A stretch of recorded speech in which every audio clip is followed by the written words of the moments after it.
Now, your host, Ken Brew, on News Radio 700 WLW. You know, years ago, I was working at a place, a television station. Don't bother looking it up. I've worked at several. You'll never figure out which one it is. I was working at a station that was struggling. It wasn't doing real well. And so the immediate response from management, rather than looking at themselves, was to rearrange where we all sat.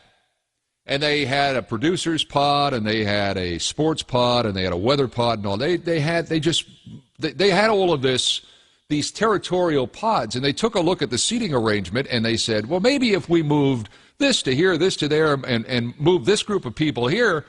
And the overwhelming response from the rank and file at this television station was, they're rearranging the chairs on the deck of the Titanic. Why don't they understand that? But then all of a sudden, I started learning something about someone else that I had seen every day at work and had a very cursory relationship with them. And all of a sudden, I started understanding what they did better and who they were better. And pretty soon, that became contagious. And this television station that wasn't doing real well began to rise in the ratings. And it's no secret, when you rise in the ratings, your sales department can sell more for those commercial spots they have, and all of a sudden, the station that looked like it was headed for the depths of the ocean was now cruising along. And the lesson that I learned from that was that sometimes change is really, really good. Now, I'm not saying something like that would work everywhere, but it worked there. And there's a new study out that says, maybe the people you need to be gravitating towards at work are the people that are not only successful, but the people that make the work environment better. Because chances are, that's a quick way to get yourself on the fast track to promotion. Now, I don't know anything about this other than the anecdote that I just told you and what I've observed over the many years I've worked in this business. But someone who does is a workplace expert, and he's been on our show before, and I'll tell you what, he was really, really good back then, generated a lot of response. Jim Whiddon, the oldschooladvantage.com, and he's here to talk to us about just why good people are good to be around. Jim, welcome back to 700 WLW. How are you? Oh, good afternoon, King. Great to be with you. Now, I related that anecdote about where I worked and how just by rearranging where everybody sat, the business became better, and we started learning more about each other and more productivity, more commercial time, better commercial sales and all that. But honestly, I do think there are people in any business that either drag a situation down or make a situation better. And the key, I think, for any employee is to figure out where those good people are and get to know them. Am I going down the right road here, Jim? Well, I tell you, I was really intrigued by your anecdote. You had me following right along. I love that because it speaks to a couple of things. Now, I'm sure, as you mentioned, probably the management needed to look inward a little bit and make some corrections themselves. Right. Perhaps there was some wisdom on their end for saying, you know what, let's change things up a little bit here and see if we can't get some people communicating with one another and create a synergy. So that reminds me, so many times we'll go into companies and people don't know even the hometown of the person in the cubicle next to them. Yeah. It's amazing what happens to the esprit de corps, the camaraderie that can be developed if a department or even an entire company can just come together and say, let's learn something about each other personally. They start getting along better, the team spirit comes out, and they start teaching one another so that you have the more experienced mentor-esque members of the team taking on those that are more in the protege category.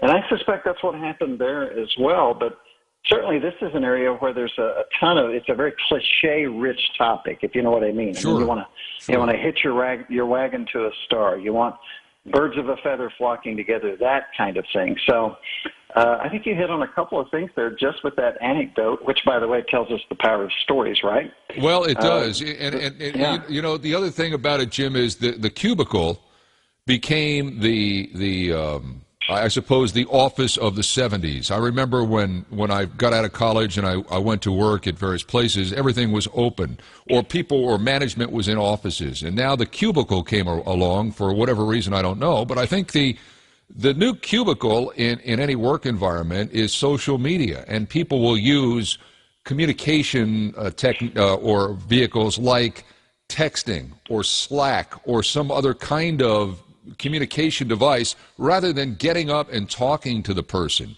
and actually having a conversation. And I really and truly think I can look at all of that stuff, which is very, very good and, technologically is on edge, but it is not necessarily the best way to do business, either personally or professionally. How big a problem is all these new communication techniques that we have?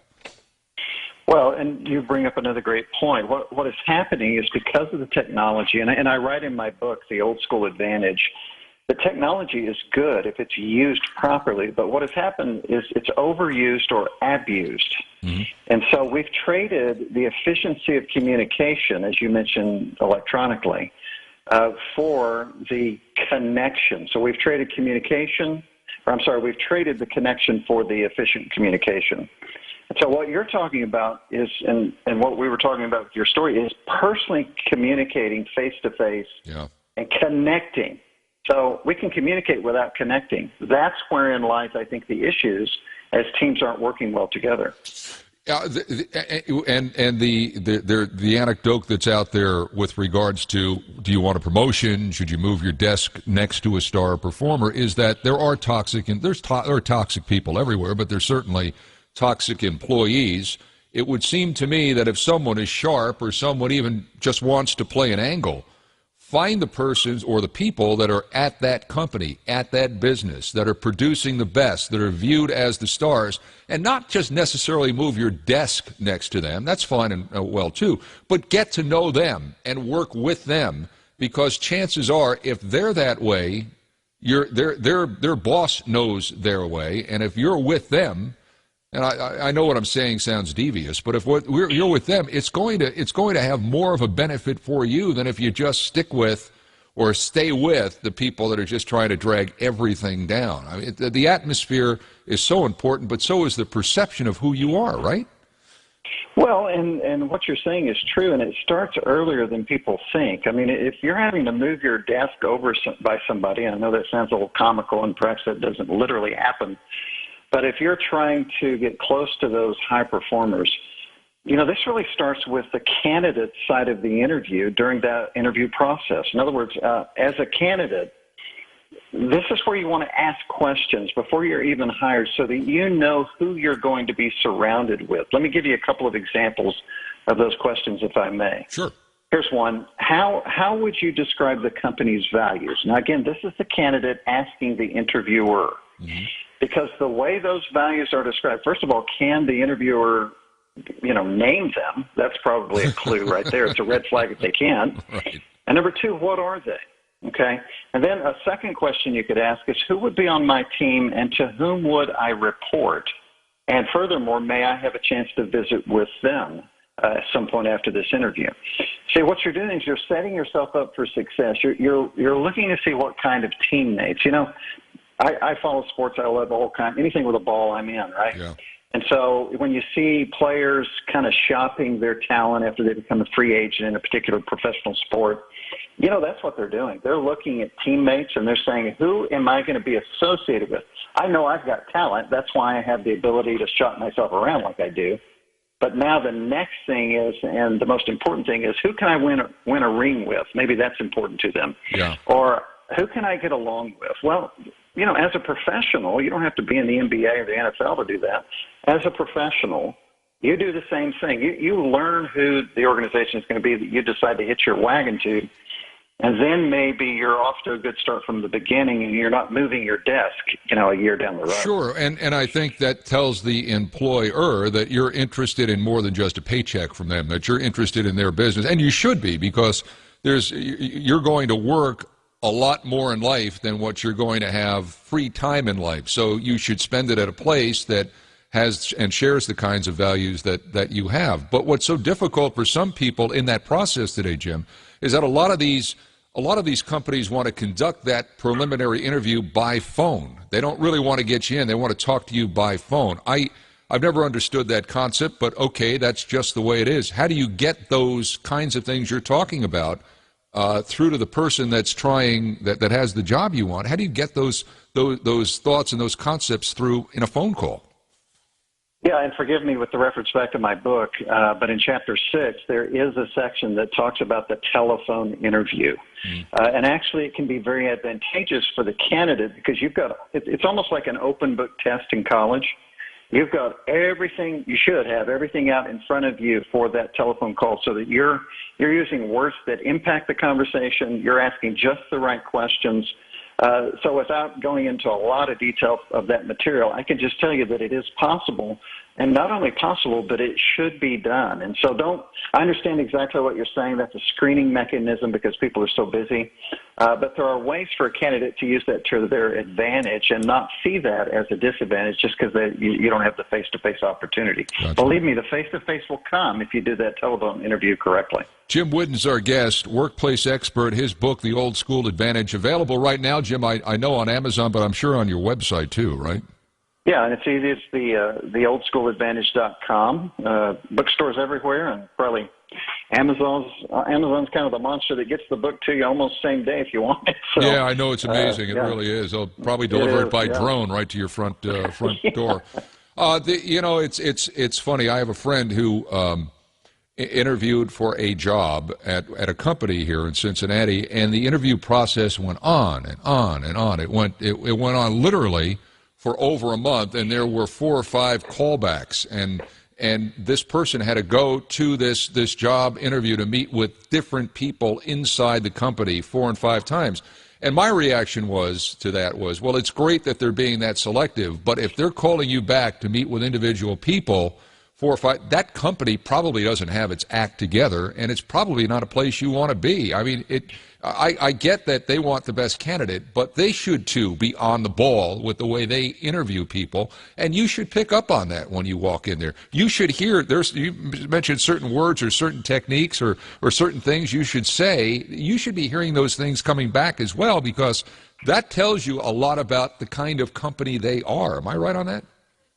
You are right on that, because I tell you, we all chase rabbits when we shouldn't, right? And so sometimes when we want a particular job at a company we're excited about, we'll kind of jump through, I think, a few too many hoops. That doesn't mean you shouldn't go back for multiple interviews, of course.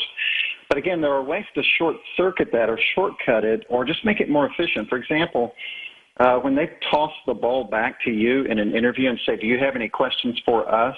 Here's one of my favorite first questions back to the interviewer. What brought you to this company, and why have you stayed? That's a great question. Wow. That's a great question, yeah.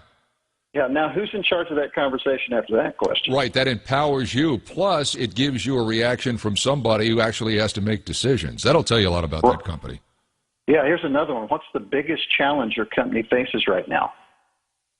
Wow. That's a good one, too, yeah. Yeah, that tells you so much about the candidate that they want to face challenges. They know they're going to face challenges. Yeah. Tell me what it is here. You see how that turns the interviewee into the interviewer? And that's really the only that's the only successful way to interview. Right, and that would tell you about the kinds of if that's coming from the interviewee to the interviewer, it tells you the kind of stress that's in that company as well. If a guy takes off or the woman takes off and she lists a litany of things that aren't going right, you have to say to yourself, well, okay, is this past the point of me helping them get better, and maybe I need to move on? I mean, how did you come up with all this stuff, Jim? You're not that old.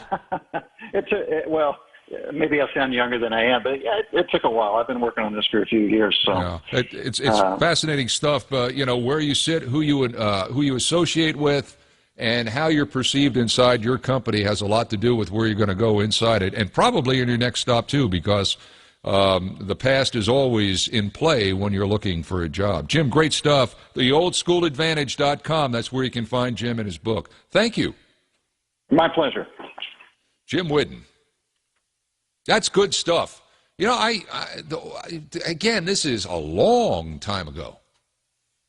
But I remember it was a larger place where I worked, and I was sitting with a group of people, and they just dreaded coming into work, and I was younger, and I'm thinking, why would you dread coming into work? You're going to speak to hundreds of thousands of people today. Everybody's going to know who you are. Why would, it's like there are two kinds of people in this world.